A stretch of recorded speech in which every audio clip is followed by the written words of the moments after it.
Salut à tous, j'espère que vous allez bien. Donc, bienvenue pour cette nouvelle vidéo YouTube. Euh, oui, je sais, ça fait longtemps que j'en ai pas fait sur cette chaîne. Alors aujourd'hui, je vais vous parler de quoi par rapport à mon calcul. Alors, en fait, mon calcul, on l'a découvert en fait vraiment par hasard. Bon, j'avais un petit doute d'en avoir un, mais en fait, on l'a vraiment découvert par hasard dans le sens où, comment dire, Euh, bon, j'ai des problèmes au niveau du dos, notamment au niveau du bassin. J'ai une bascule pelvienne ou bascule du bassin. Les deux sont bons au niveau de la dénomination. Donc au lieu de l'avoir droit, il est comme ça, penché. Donc ça donne l'effet, la sensation d'avoir une jambe plus grande que l'autre, alors que non, pas du tout. Les deux sont de la même taille. Euh, J'étais arrivée vraiment à un point où quand c'est revenu en 2015, au niveau de la douleur, c'était vraiment en mode douleur vraiment horrible. Petit à petit, en fait, ça allait de plus en plus fort. Ça commençait à prendre au niveau des lombaires.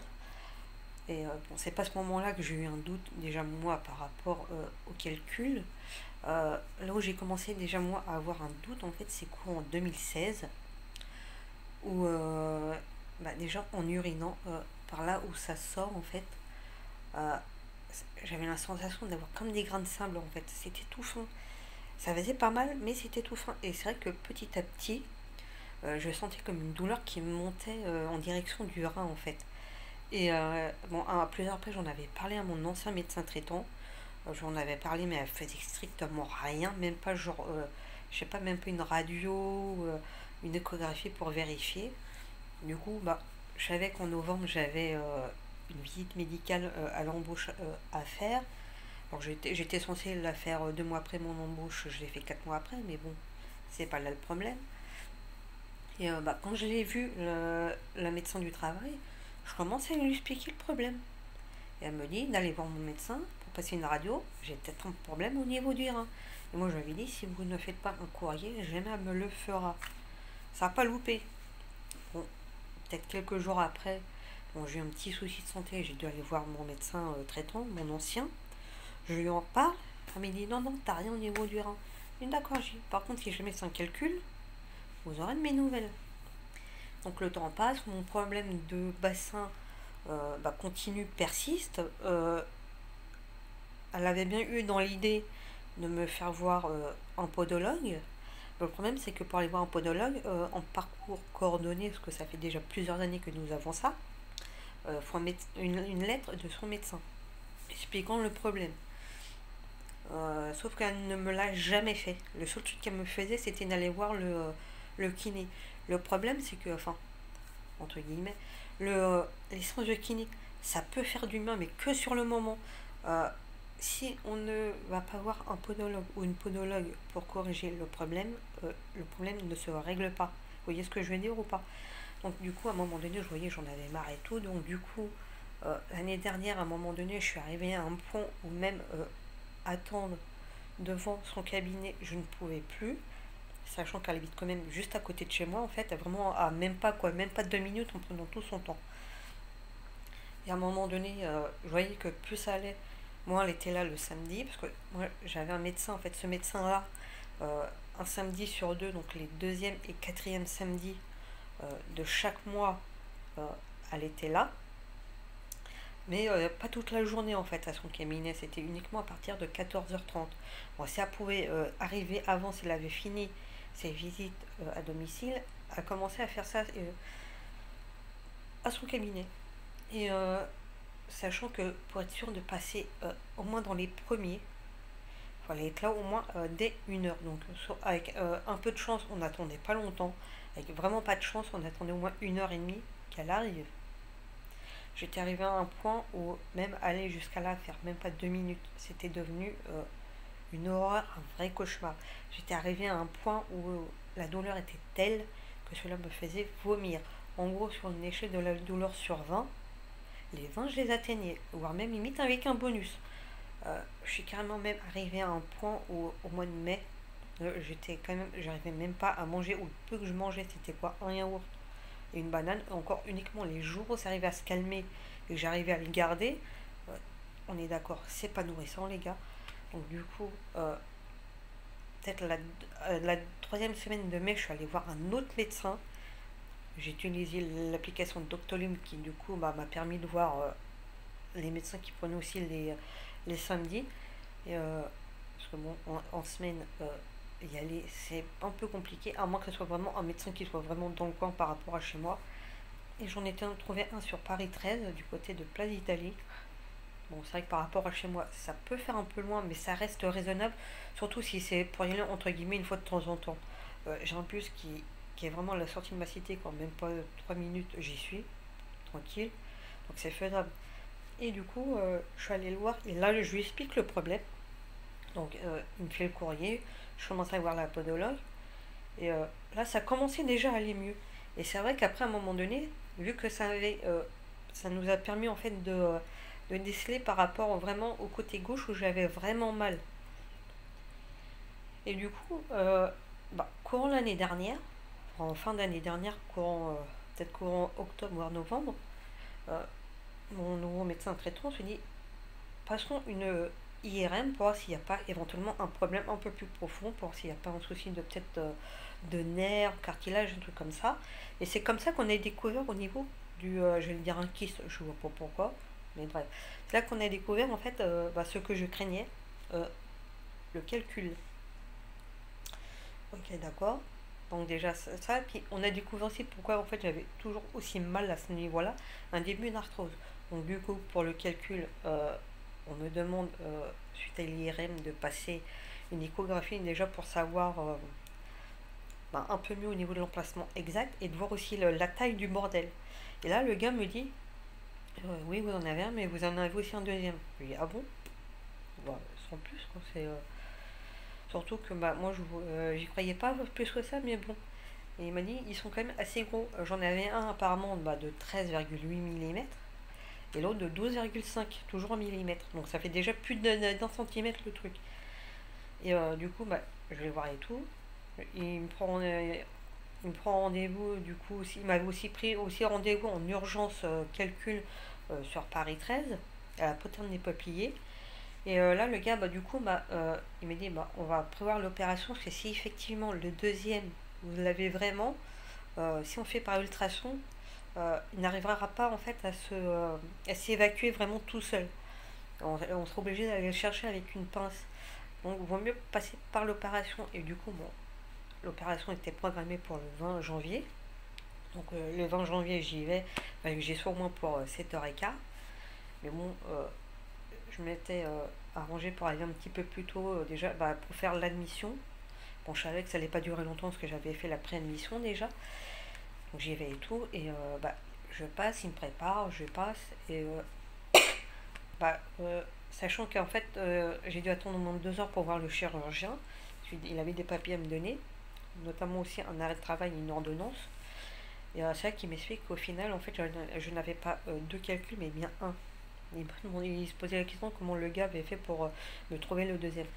Après, moi aussi, je me pose la question et je lui dis, après, peut-être qu'il n'a pas forcément fait gaffe et peut-être qu'en changeant peut-être de position, peut-être il a pensé que c'était un deuxième ou peut-être qu'il a dû peut-être regarder un peu mieux et tout.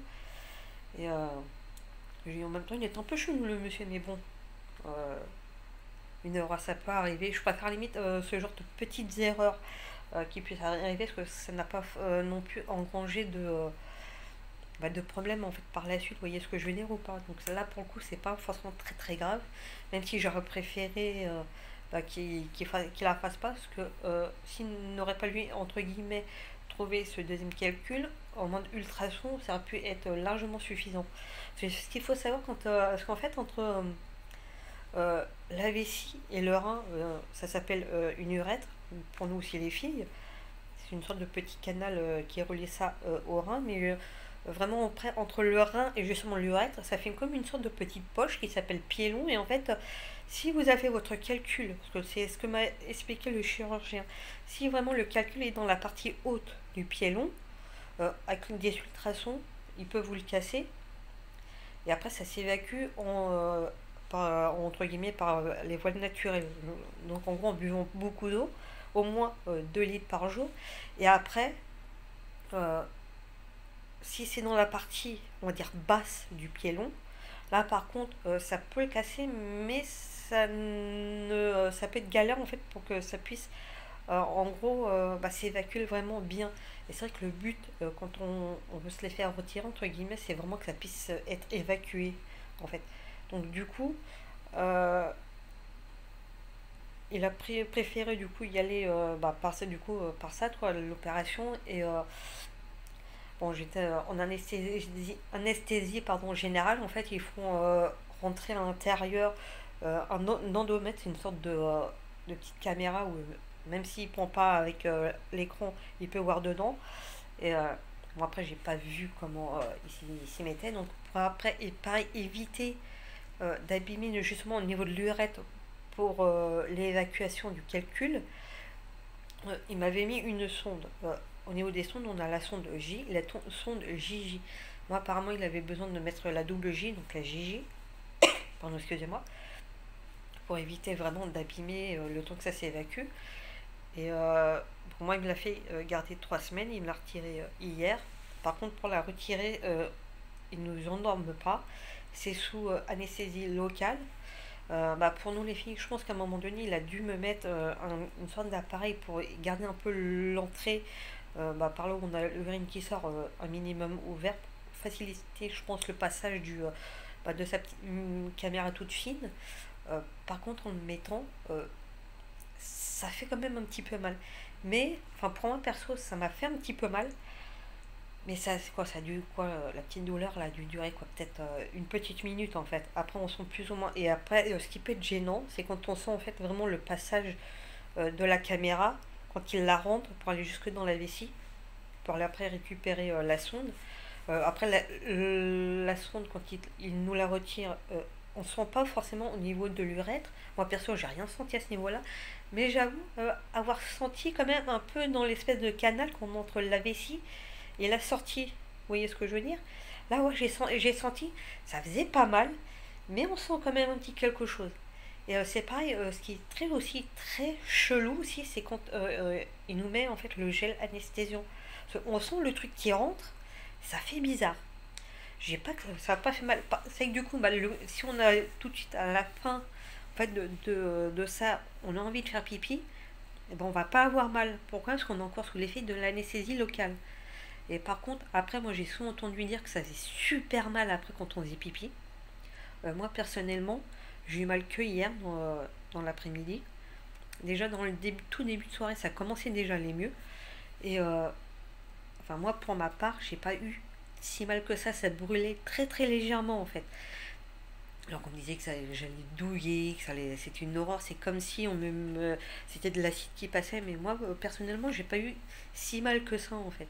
C'était ça allait quoi, c'était plus que supportable. Limite, j'ai eu moins mal hier que la journée du 20 en fait.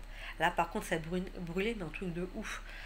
Et là, en fait, il va falloir. J'ai quand même un petit suivi, dans le sens où d'ici 2 à 3 mois, il va falloir que je refasse un test d'urine, avec pas mal de recherches dedans, je crois une douzaine. Euh, Dès que j'ai les résultats, aller revoir mon chirurgien, enfin le chirurgien qui s'est occupé de moi.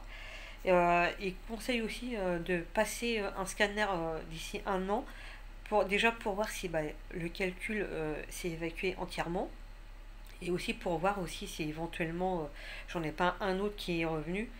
Et je lui dis il n'y a pas de souci. Donc la prochaine fois que j'irai voir mon médecin, je lui en parlerai. Et, parce que je sais comme ça il pourra le noter dans mon dossier. Et, un truc aussi, c'est que ma podologue, la dernière fois que je suis allée la voir, donc c'était la semaine dernière, samedi, parce que elle fait aussi pédicure, donc j'en profite pour me faire une petite pédicure. Elle s'était renseignée du coup pour savoir comment ça s'était passé. Je lui avais expliqué et je sais très bien que la prochaine fois que je la verrai, comme elle savait que hier je vais retourner à l'hôpital pour retirer la sonde, je sais qu'elle va me demander. Et du coup, je lui expliquerai. Et même elle, quand même, elle était contente. Parce que c'est vrai que moi, là où je suis contente aussi, c'est que même là, pour le moment, mon problème de bassin, pour le moment, ça va. J'ai eu peut-être quelques petites douleurs la semaine dernière, mais ça restait léger en fait. Et c'est vrai que ça peut impressionner, mais en fait, ça fait pas si mal que ça. Après, peut-être que ça dépend peut-être des personnes selon comment on supporte la douleur. Vous voyez ce que je veux dire ou pas? Donc n'hésitez pas à vous abonner, liker, partager. Et si vous avez des petites questions concernant les calculs à ce niveau-là, n'hésitez pas à me poser des questions via l'espace commentaire. Ou si aussi vous avez vécu ce genre de choses, n'hésitez pas à en parler en commentaire. Bye!